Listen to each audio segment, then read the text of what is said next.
회사채 위기라. 중견기업이 곧 파산을 한다. 그것도 줄파산을 한다. 사실일까요? 일단 이 지표부터 먼저 한번 보시죠. 우량 기업과 비우량 기업 간 금리 차입니다. 0.619%포인트입니다. 굉장히 높습니다. 이 수치 0.619%포인트니까 이게 뭐 크게 안 높아 보인다 이렇게 얘기하지만요. 지표로 보면 현재의 시점에서 과거까지 되돌아보면 이게 굉장히 무섭습니다. 보실래요? 바로 이렇습니다. 0.619%포인트가 11월 1일 기준입니다. 그런데요. 뒤로 돌아가 보니까 2017년 2월 22일에 0.717%가 있었습니다. 우량기업 그러니까 회사채 AA-하고요. 이게 이제 투자 적격 기업이란 뜻이고요. A 플러스 등급 비우량기업 투자 부적격 기업이라는 뜻이에요. 이 두 개 AA-와 A 플러스의 어떤 금리 차이가 2017년 2월 22일 0.717%하고 맞먹는다는 겁니다. 실제로 말입니다. 2023년 2월 20일에는요. 0.709까지 올라가기도 했었습니다.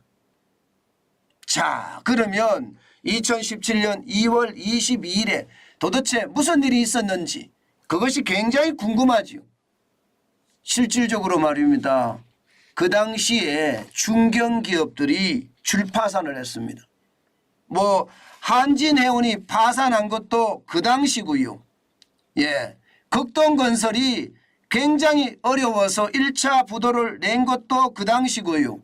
웅진홀턴스가 갑자기 법정관리를 신청한 것도 그 당시입니다. 중견기업들이 줄줄이 파산했던 그런 시기죠. 그 이후에도 말입니다. 2013년에는 예, STX 펜오션이 법정관리에 들어갔고요. 2014년에는 예, 동양그룹이 법정관리에 들어갔고요. 동부제출도 자율협약을 맺었습니다.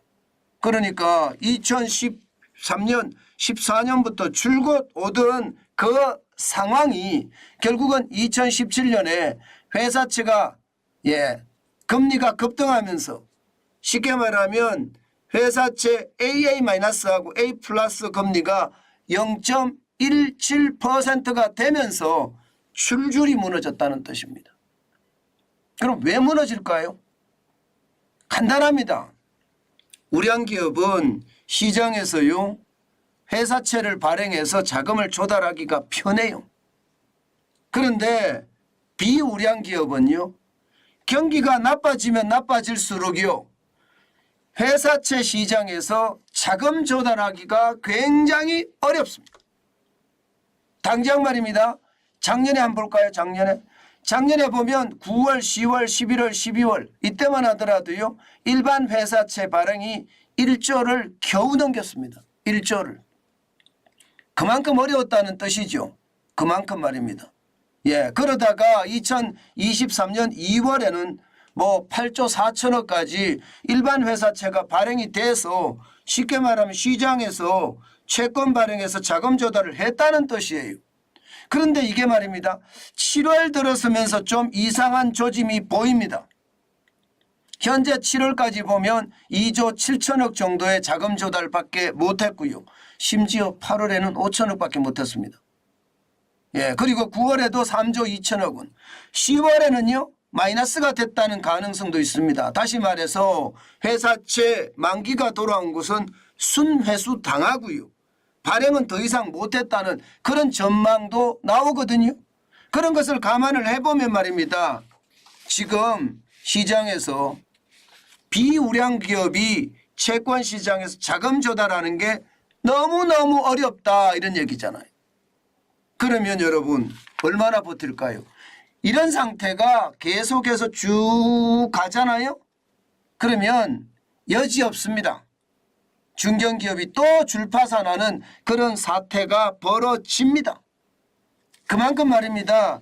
지금 17년의 상황하고 지금하고 너무너무 비슷하다 이렇게까지 시장에선 예상하고 있습니다.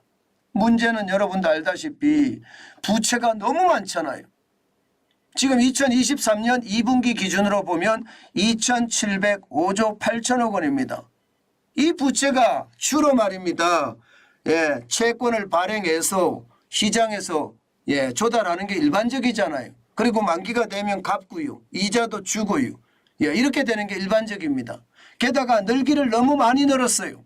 2017년만 하더라도 1698조 6천억 원이 지금은요 2705조 8천억 원, 무려 5년 사이에 5년 반 사이에 1007조 2천억 원이 늘었습니다. 59.3%가 늘었으니까 이거 감당하기 쉽지 않잖아요. 문제는 앞으로 좋아지면 돼요. 앞으로 경기가 좋아지면 이제 뭐 중견기업도 줄파산할 걱정 안 해도 됩니다. 그런데 문제는요. 앞으로의 경기가 이게 난망입니다. 왜 난망이냐?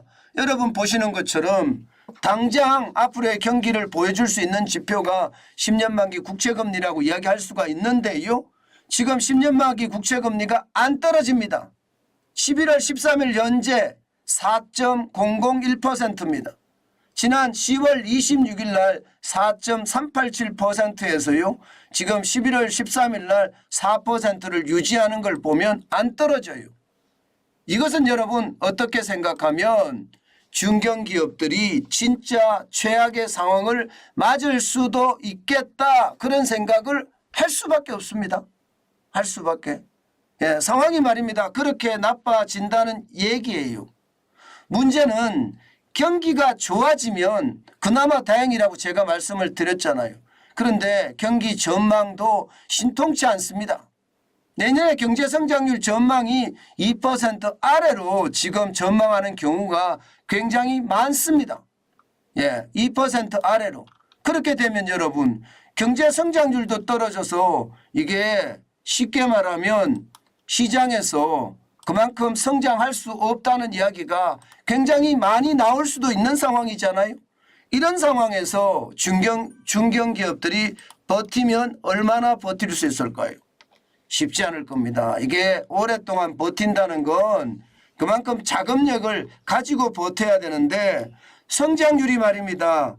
이렇게 뚝뚝 떨어지는 상황에서 내년에 성장률이 2% 미치라고 전망하는 사람들이 이렇게 많은 상황에서 과연 중견기업들이 자금 조달을 계속해가면서 기업 경영을 제대로 운영할 수 있을까요?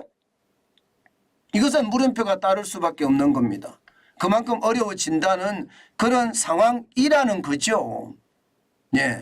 저는요 여러분 중견기업 줄파산은요 자영업자 줄파산 소기업 중기업 줄파산에 이어서 중견기업 줄파산까지 간다는 이야기가 저는 굉장히 두렵습니다. 여러분도 알다시피 경기가 지금 이대로라면 중견기업까지도 갑니다. 이제 말입니다. 중견기업들이 망한다 했는데 건설사를 중심으로 주로 많이 망했는데요. 이제는 일반 중견 건설 기업들도 망할 가능성이 굉장히 높아졌다 이렇게 생각할 수 있는 상황입니다. 저는 이것을 보면서요. 정부가 단단한 개혁을 해야 됩니다. 지금처럼 말입니다. 강 건너 불구경을 하면 안 돼요. 저는 지금 정부가 기업들을 민간 주도 성장이라고 이야기는 하고 있는데 강 건너 불구경하고 있다고 생각하거든요. 당장 말입니다. 내년 4월 총선을 빗대서 총선 끝나고 보자는 식으로 지금 경제를 이끌어 가는데 과연 이거 괜찮을까요? 저는 여러분 그렇게 크게 괜찮다 이렇게 생각하지 않습니다. 이러다가 정말 다 죽는다는 이야기가 나올 수밖에 없어요. 전 세계는 말입니다. 자국이 살아가기 위해서 굉장히 열심히 하고 있거든요. 그런데 우리는 과연 얼마나 열심히 하는지 한번 생각해 볼 필요가 있다. 저는 그렇게 생각합니다. 그 정도로 말입니다. 지금 자영업자에 이어서 중소기업에 이어서 이제는 중견기업까지 넘어가고 있는 이 현실이 저는 마냥 두렵기만 합니다. 저는 이게 현실이 될 수밖에 없다고 생각합니다. 예, 그만큼 말입니다. 상황이 녹록지 않다. 예, 그런 생각입니다. 그 어느 때보다 경제 개혁은 시급하다. 그렇게 말씀드리고 싶습니다.